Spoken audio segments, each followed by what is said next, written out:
আসসালামু আলাইকুম। একটা বিষয় আমার মাথায় আসলো হঠাৎ করে।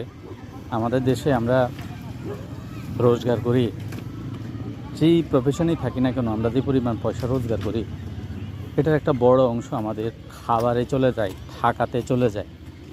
আমরা যে জীবনে কোনো জিনিস নিয়েও নতুন এক্সপেরিমেন্ট করব, নতুন কোথাও ঘুরতে যাব, ভালো মতন কিছু খাওয়া দাওয়া করব, কিছু জ্ঞান অর্জন করব, নিজের জন্য আলাদা সময় দেবো, এই জিনিসগুলো আমাদের থাকে না।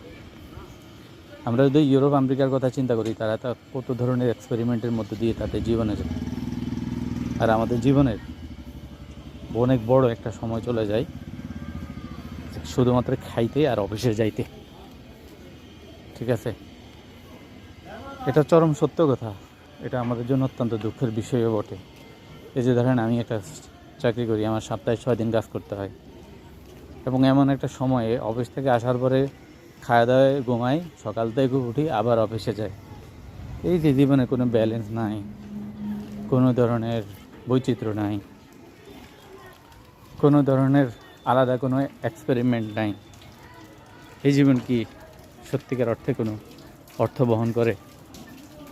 জীবন যায়, পত্রিকা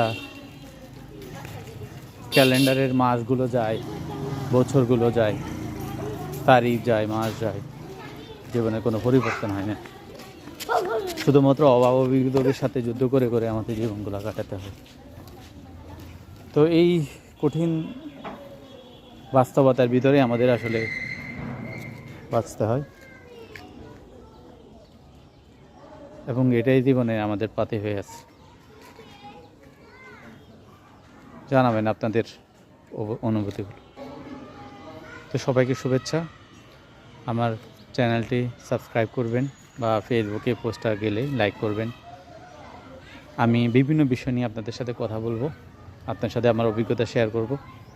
আমার জন্য দোয়া করবেন। আসসালামু আলাইকুম।